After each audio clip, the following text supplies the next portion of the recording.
Halo teman-teman, dalam sesi ini kita akan membahas dua orang filsuf yang pikiran-pikirannya sangat memengaruhi teori-teori dari Jung. Jadi psikologi sebelum dia diakui sebagai sains, ketika Wilhelm Wundt membuat laboratorium pertama tahun 1879, maka psikologi itu kedudukannya adalah bagian dari filsafat. Filsafat adalah induknya. Filsafat sendiri punya berbagai macam aliran. Ada empirisme, ada idealisme, ada positivisme, ada eksistensialisme dan seterusnya. Dan masing-masing aliran itu mempengaruhi teori-teori psikologi di kemudian hari. Jadi memang sebuah teori itu baru akan menjadi awet atau bertahan apabila dia punya basic atau fondasi filosofis yang kuat. Banyak teori-teori yang berguguran karena fondasi filosofinya memang lemah. Nah, uh, ketika remaja, Jung itu suka membaca. Nah, termasuk bacaannya adalah buku-buku filsafat.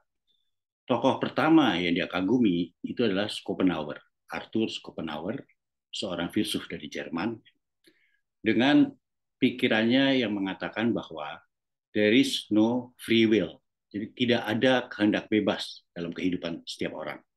Jadi tidak ada orang yang punya kehendak bebas. Ada sebuah kehendak yang besar, yang di luar kesadaran manusia, yang bersifat buta, dan mendorong terus manusia tersebut atau siapapun untuk memenuhi kehendak tersebut.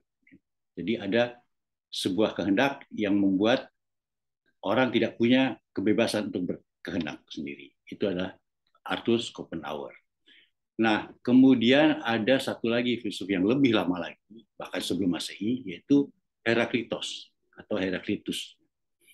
Heraklitus itu terkenal, sudah lama kita kenal, dengan pemikirannya yang disebut sebagai pantare, segala sesuatu itu mengalir.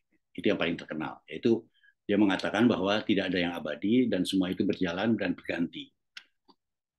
Metaforanya adalah apabila kita masuk ke sebuah sungai, kemudian kita keluar lagi, dan kita masuk ke sungai lagi, maka sungai tersebut yang kita masuki tidak sama. Airnya tidak akan sama, karena air itu mengalir terus, dan kita pada air yang berbeda. Jadi, pantai itu artinya hidup itu mengalir terus-menerus dan tidak pernah berhenti. Itu Pantare. Nah, tapi selain Pantare, ada hal yang menarik buat Jung dari Heraklitus, yaitu bahwa disebutnya endonimia. Endonimia itu Heraklitus mengatakan bahwa segala sesuatu di dalam kehidupan ini selalu berpasangan dan berlawanan. Ada perempuan, ada laki-laki. Ada siang, ada malam. Ada kiri, ada kanan, ada atas, ada bawah, dan seterusnya. Semua itu berlawanan, tapi saling berpasangan dan saling tarik-menarik. Nah, sebetulnya ini mirip dengan filsafat timur, yaitu Taoisme, ya, Yin dan Yang. Nah, itu sangat mempengaruhi pikiran-pikiran Jung, sehingga terciptalah yang kita kenal seperti anima, ada animus.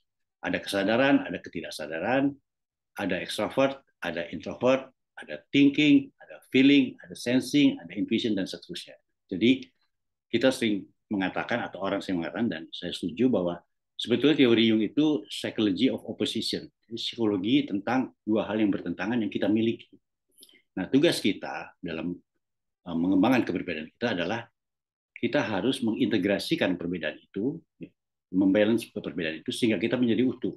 Dan tidak hanya pada satu sisi saja. Kalau kita hanya pada satu sisi saja, maka kita menjadi one-sided. Maka di situ akan timbul macam-macam gangguan. Misalnya, kita hanya mengandalkan pada ego kita, pada kesadaran kita, dan kita mengabaikan hal-hal yang tidak kita sadari, maka suatu waktu, seperti yang sering saya jelaskan, ketidaksadaran itu akan muncul dan mensabotase kesadaran. Kurang lebih begitu ya. Jadi juga kalau kita terlalu mengandalkan thinking atau berpikir ya, dan mengabaikan feeling, maka itu juga akan membuat kita menjadi sulit dalam beradaptasi dan seterusnya. Jadi teman-teman, itu penjelasan singkat ya, pembahasan singkat tentang dua tokoh filsuf yang memengaruhi pikiran dan teori Jung, yaitu Arthur Schopenhauer dengan teorinya there is no free will, tidak ada kehendak yang bebas. Dan yang kedua, Heraklitus, bahwa segala sesuatu berpasangan dan sekaligus berlawanan. Begitu teman-teman. Sampai jumpa lagi. Salam.